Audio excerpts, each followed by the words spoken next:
दोस्तों, Saudi Arabia में एक न्यू सिटी बनाने का प्लान कर रही है जो कि साइंस फिक्शन फिल्म जैसा दिखेगा। लेकिन ये फ्यूचरिस्टिक सिटी एक लाइन में डिजाइन किया गया है। 170 किलोमीटर लंबी लाइन। ये लाइन 500 मीटर ऊंची है, मतलब आईपीएल टावर से भी ऊंची। सिर्फ 200 मीटर चौड़ी है और दोनों तरफ बाहर से बड़े बड़े मिरर्स रहेंगे। अंदर से ये लाइन बहुत ग्रीन और फ्यूचरिस्टिक टेक्नोलॉजी से फुलफिल रहेगा। कुछ लोगों का कहना है इसको बनाने में $1 ट्रिलियन लग सकते हैं और सऊदी अरब का दावा है ये 2040 तक रेडी हो जाएगा। जब भी सऊदी अरब का नाम आता है तो दो चीजें सबसे पहले दिमाग में आती है, रेगिस्तान और oil. Economically Saudi middle east का सबसे बड़ा इकोनॉमी है, लेकिन ये सच है इस देश का इकोनॉमी मोस्टली ऑयल पर डिपेंडेंट है। उनका मेजर एक्सपोर्ट पेट्रोलियम है और सऊदी अरब दुनिया का सबसे बड़ा एक्सपोर्टर है पेट्रोलियम का। लेकिन दुनिया भर की देश अपनी ऑयल डिपेंडेंसी खत्म करने की कोशिश कर रहे हैं, इसीलिए सऊदी अरब अपनी इकोनॉमी को डाइवर्सिफाई करने में इंटरेस्टेड है। इसीलिए दुबई को इतना बड़ा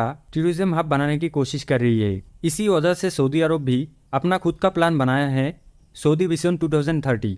इसका पर्पस यह है देश को दूसरे एस्पेक्ट्स में डेवलप करना, जैसे हेल्थ, एजुकेशन, इंफ्रास्ट्रक्चर, टूरिज्म और नॉन ऑयल एक्सपोर्ट्स बढ़ाने पे। और इसी सऊदी विजन 2030 का प्लान का एक हिस्सा है नियोम की स्मार्ट सिटी बनाना। सऊदी क्राउन प्रिंस मोहम्मद बिन सलमान ने अपने देश का एक बहुत बड़ा एरिया अलग कर दिया है। इस स्मार्ट सिटी को डेवलप करने के लिए अब इसका नाम जो नियोम दिया गया है उसका एक रीजन भी है। इस रीजन में बहुत सारे सिटीज होंगे, बहुत सारे रिजॉर्ट्स होंगे और बहुत सारे डेवलपमेंट्स होंगे। इन सब का टोटल एरिया लगभग 26,500 स्क्वायर किलोमीटर्स होगा और इसका लोकेशन यहीं पे ही होगी। ये टोटल साइज लगभग उत्तराखंड स्टेट की आधी साइज के बराबर है और इस एरिया को चूज करने का एक जियोग्राफिकल रीजन भी है। यहाँ का क्लाइमेट कंपैरेटिवली मॉडरेट क्लाइमेट है। दोस्तों, नियोम इस शब्द का मतलब बहुत इंटरेस्टिंग है। नियो एक प्रीफिक्स है जो इनिशिएट ग्रीक से आता है। इसका मतलब बेसिकली न्यू है यानी कि नया, और एम यहाँ दो चीजों को रिप्रेजेंट करता है। एक तो प्रिंस का खुद का नाम मोहम्मद बिन सलमान और फिर दूसरा एक अरबिक वर्ड है मुस्तकबल।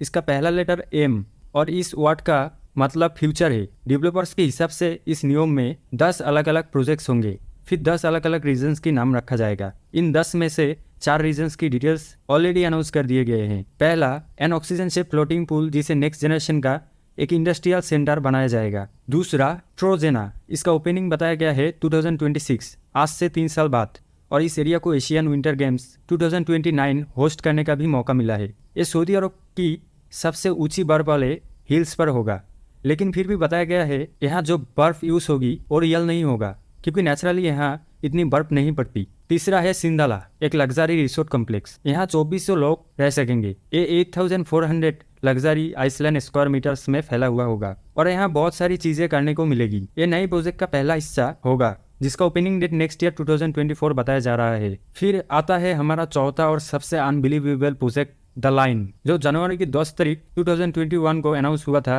और बहुत लोगों को कंफ्यूजन हुआ था कि क्या ये बनाया जाएगा या नहीं। ये सिर्फ एक कल्पना ही है, लेकिन अभी इसका कंस्ट्रक्शन शुरू हो चुका है। एक सिटी जो अपने आसपास की इन्वायरमेंट को सबसे कम नुकसान पहुंचाए और सबसे इफिशिएंट तरीके से काम करे। द लाइन प्रोजेक्ट की भी यही कोशिश करेगा ताकि बाहर की इन्वायरमेंट को कोई नुकसान ना हो। डेवलपर्स के हिसाब से यहाँ 9 मिलियन लोग रह सकेंगे। इसकी पॉपुलेशन काफी हद तक न्यूयॉर्क सिटी के बराबर है, लेकिन न्यूयॉर्क सिटी से लगभग ये एरिया 20 गुना छोटा है। इस सिटी के अंदर मल्टीपल लेयर्स प्लान की गई है। इसको वर्टिकली देखा जाएगा ताकि लोग 3 डायमेंशंस में मूव कर सके, ऊपर, नीचे और साइड। और उन्होंने इस नई कंसेप्ट को जीरो ग्रेविटी उर्बनिज्म का नाम दिया है। सबसे ऊपर उनके डेवलपर्स का दावा है कि ये नियम 100% रिन्यूएबल एनर्जी से चलेगा। सोलर, वाइंड और hydrogen based power generation use होगा। इसके अंदर कोई रोड्स नहीं होंगे, ट्रांसपोर्टेशन के लिए कोई व्हीकल्स नहीं होंगे, लेकिन लोगों के लिए चलने का स्पेस होगा जहां पार्क्स होंगे, ग्रीन स्पेसेस होंगे। और क्योंकि ये एक 170 किलोमीटर लंबा लाइन है, हाई स्पीड ट्रांसपोर्टेशन यूज होगा। यहाँ पे अंदर का डिजाइन ऐसे होगा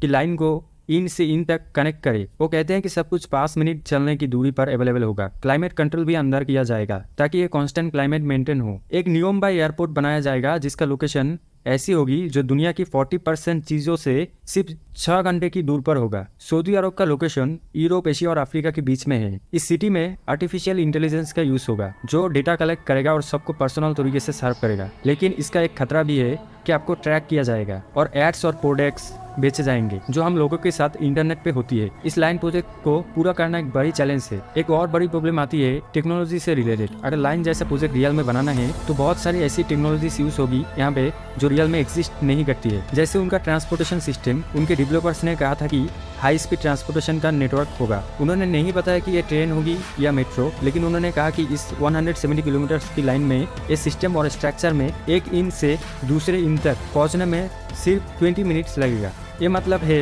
कि इसकी travelling speed 500 kilometre per hour होगा। और आज दोस्तों ऐसी कोई भी टेक्नोलॉजी नहीं है जो इतनी फास्ट स्पीड दे सके। ऐसे ही इस प्रोजेक्ट में बहुत सारी चीजें हैं जो कभी पहले नहीं हुआ। कोई नहीं जानता कि ये प्रैक्टिकली पॉसिबल होगा या नहीं। सब कुछ आर्टिफिशियल से क्रिएट होगा। आखिरी सवाल यहाँ पे ये उठेगा, क्या लोग इसमें रहना पसंद करेंगे? सोचो 24 घंटे ऐसे सिटी में रहना जहाँ पे तुम एक आर्टिफिशियल बिल्डिंग ऐसी सिस्टम में रह रहे हो जो पूरा का पूरा बाहर की नेचर से कट ऑफ है। अगर तुम बाहर जाना चाहते हो ओपन एयर एंजॉय करने के लिए तो तुम्हें कुछ नहीं मिलेगा। जैसे ही तुम बाहर आते हो तुम पीछे देखते हो और सिर्फ मिरर दिखता है। ऊपर से जब भी तुम अंदर रहते हो तो गवर्नमेंट तुम्हें उनके नजर पे रखेंगे, तुम्हें ट्रैक भी किया जाएगा। तुम्हारा यहाँ पे क्या ओपिनियन है? क्या तुम ऐसे सिटी में रहना पसंद करोगे? कमेंट में लिख के बताओ मुझे। तो दोस्तों मिलते हैं अगली वीडियो में। धन्यवाद।